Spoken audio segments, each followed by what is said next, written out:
Olá, galerinha do 7º ano, tudo bem com vocês? Eu espero que sim. A partir de agora, a gente vai entrar no capítulo 5, o corpo em movimento. Deixem a apostilinha aí do lado para que vocês possam acompanhar a aula, tá? Bom, vamos lá. Então, o título desse capítulo, o corpo em movimento, vai contar um pouquinho sobre a dança. A dança influencia a vida de vocês? Como é que é aí a relação de vocês com a dança? Vocês têm o hábito de dançar? Sim ou não? Então a gente fala, né? A dança ela é composta por movimentos do corpo que podem ser livres ou coreografados. Depende do estilo de música. Cada música vai propor uma coisa diferente. Tem pessoas que gostam mais de dançar livremente, não ter muita coreografia marcada.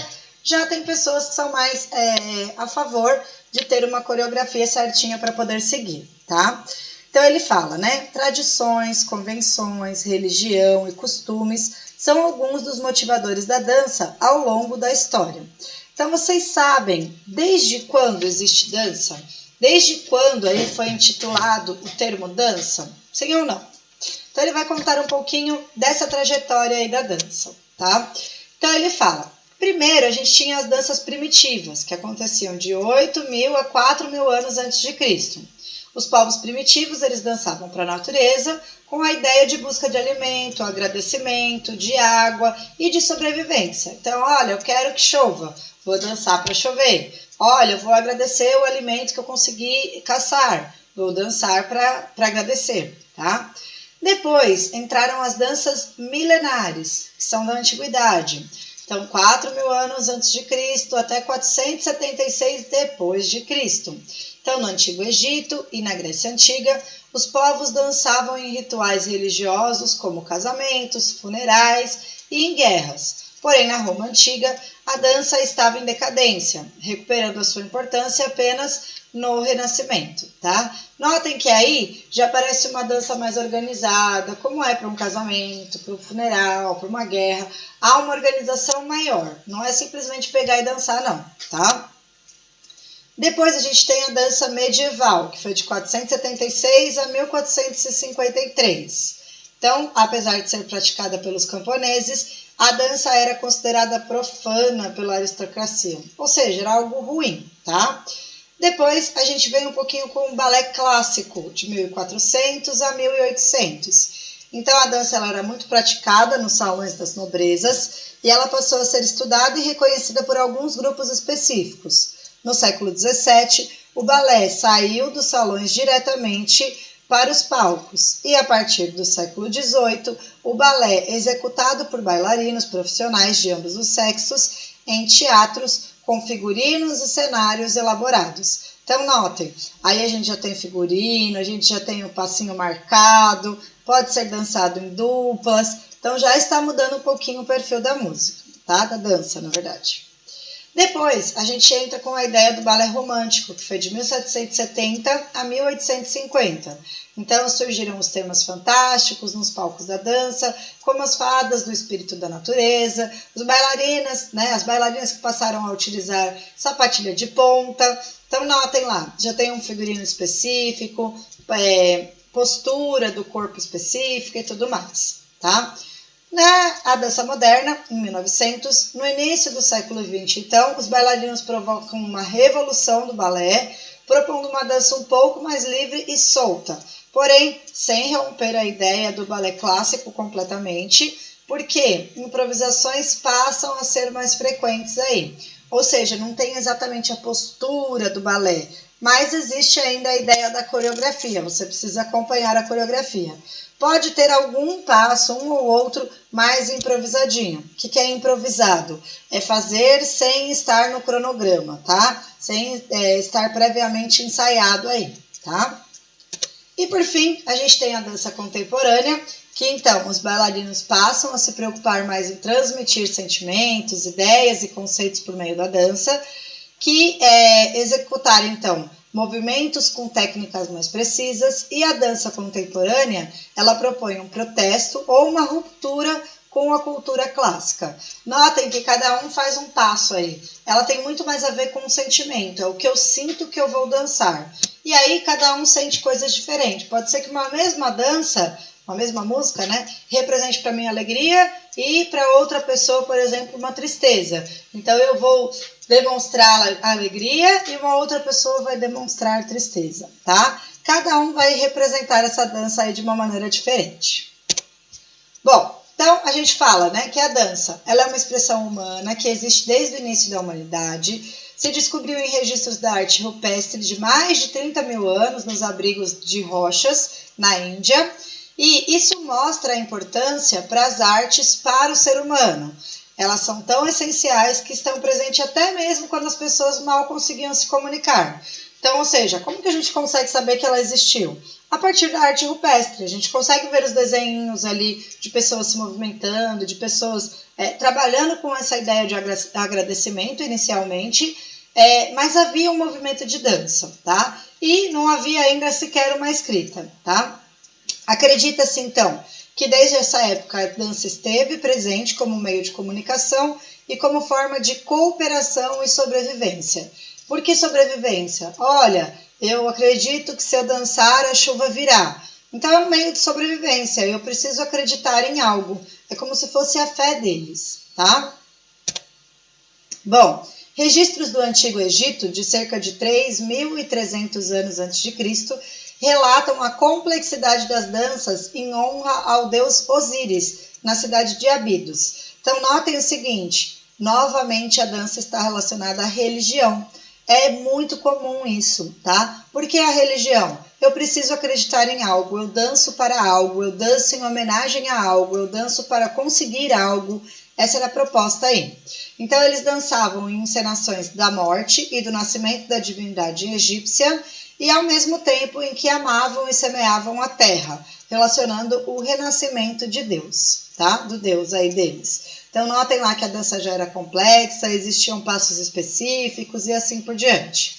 Esses dançarinos, eles eram geralmente trazidos de outros países da África e eles eram muito valorizados por conseguirem executar essas danças. A gente costuma dizer, né? Às vezes a gente vê alguém dançando e fala, nossa, como que ele conseguiu fazer isso? Nossa, parece que é um corpo elástico. E realmente, quem dança todo dia, quem tem esse hábito de dançar todo dia, consegue fazer coisas extraordinárias com o corpo aí, por conta deste movimento com o corpo diariamente, tá? Bom, a dança egípcia então já era complexa, só que posteriormente alguns filósofos gregos foram ao Egito para estudá-la, o que nos mostra que ela influenciou na dança da Grécia Antiga, tá? Um filósofo então chamado Platão escreveu textos importantes sobre a dança. Ele descrevia movimentos que serviam para exaltar a beleza do corpo humano, distinguindo daqueles considerados desajeitados e feios, segundo seu ponto de vista. Então, ou seja, para ele a dança ela era bonita de ser vista. Eu tenho bastante essa percepção também. Às vezes eu coloco naquele canal Arte e aí existem algumas execuções de dança. Elas são bonitas de serem vistas. Você olha o corpo dos dançarinos e fala, nossa, esses passos são muito interessantes, são legais para a gente poder estudar. Então é essa a proposta mesmo, tá? A dança, ela também foi associada às guerras e aos Jogos Olímpicos gregos. Vocês já devem ter ouvido falar um pouquinho sobre isso, tá? Então, o filósofo Sócrates, que era mestre do Platão, ele afirmava que quanto melhor fosse o dançarino, melhor guerreiro ele seria. Por quê? Ele consegue se esquivar melhor, ele consegue se proteger melhor, ele consegue ter uma maior elasticidade com o corpo, tudo isso. A dança, ela era praticada em Esparta como parte do treinamento militar. Ou seja, se eu consigo fazer esses movimentos, logo eu vou conseguir me esquivar, me esconder, e assim como eu já falei, tá? Havia também em Esparta a Gimnopaetia, desculpe se eu falei errado, tá? Uma celebração anual em que os jovens praticavam danças de guerras nus, exibindo suas habilidades atléticas. Por quê? Eles tinham que demonstrar isso. Quem dançava era um bom atleta, então, ou era um bom guerreiro. Então eles faziam isso para se exibir e mostrar o quanto eles eram fortes aí para essa sociedade, tá? Aristóteles, também filósofo e discípulo de Platão, ele apresentava uma visão artística da dança comparando-a à poesia, em virtude das paixões e emoções que via em sua expressão. Ou seja, a dança estava ligada aí à poesia para Aristóteles, tá? O escritor grego Homero, né, tem duas formas aí de falar, em sua obra Ilíada, criou o termo choreia, que significava dança, o qual, unido ao sufixo grafia, formou a palavra coreografia, que é o que a gente conhece hoje. É uma dança, é uma maneira de você registrar aquela dança. É uma coreografia, tá? Tranquilos até aí? Dúvidas até aí? Bom, aí ele continua. Assim como no Egito, a dança na época da colheita das uvas era realizada uma grande celebração em homenagem ao deus Dionísio, como dança, canto e representação de sua vida, morte e renascimento. Então notem, novamente a dança está relacionada a colheitas, novamente a dança está relacionada a agradecimento. A dança tem muito disso. Eu danço para agradecer, eu danço para me libertar, eu danço para, né? Maneiras de interpretar a vida aí, tá?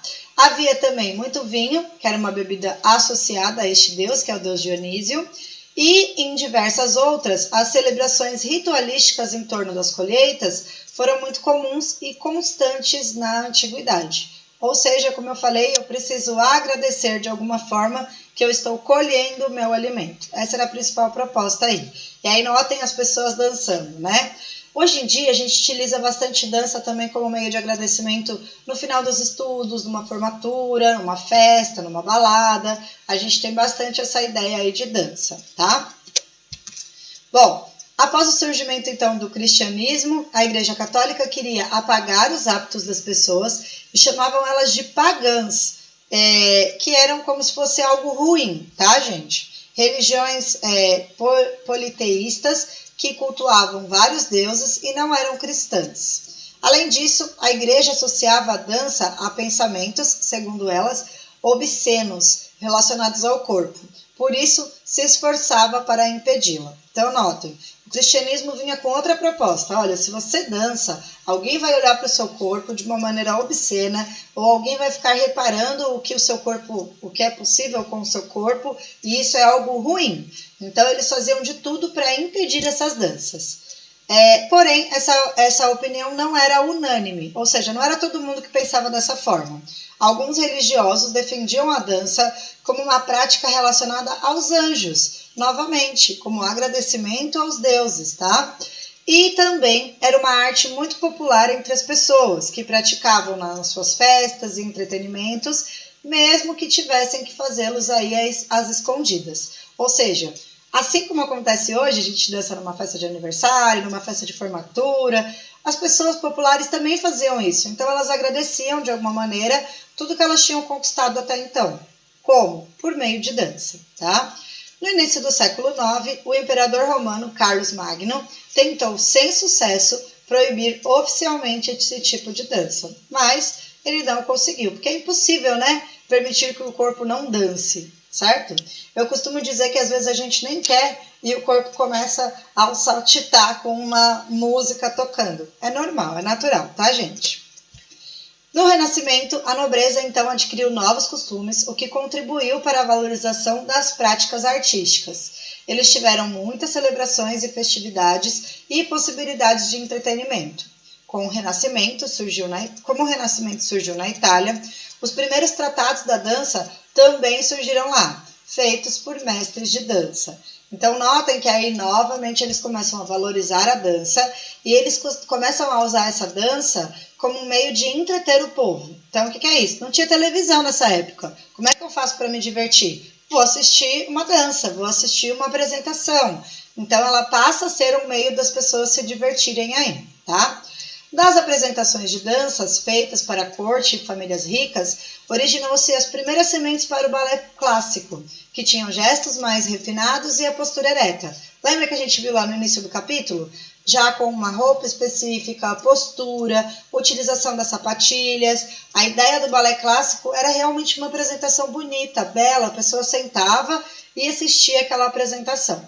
A rainha florentina Catarina traz a ideia de bailes da corte. O mais notório foi o Balthazar de Beaujeu, marcou a história com espetáculos que apresentou a ela. Então ela contratava esse Baltazar e aí ele fazia apresentações para ela dentro lá do seu palácio para poder agradar, para poder fazer ela dar risada, para poder fazer ela se entreter como um todo, tá? Bom, nós ficamos por aí na atividade dessa semana. Vocês terão questões da página 264, é o exercício 3, A e B, para conferir 267, exercício 1 e 2, e a gente tem uma atividade prática, que é a seguinte, 265, exercício 6. Escolha uma das obras de arte que retratam a dança e, com base no mesmo tema desta obra, crie sua própria pintura em uma tela ou folha de papel rígido. Vocês vão criar no caderno, tá? Então, vocês vão escolher uma obra de arte aí que retrata alguma dança e vão, a partir deste mesmo tema, criar uma pintura aí de vocês, tá? Vocês vão ter que pesquisar alguma obra de arte que traz essa ideia com dança junto. Pode ser um grafite, pode ser um quadro, pode ser uma escultura. A gente tem várias, tá? Então, não vou dar nenhuma dica, vocês pesquisem aí para poder fazer essa atividade. Combinado? Tranquilos? Bom, por hoje é só. Um beijo, beijo. Qualquer dúvida estarei disponível para vocês lá na terça-feira no chat. Beijo, beijo.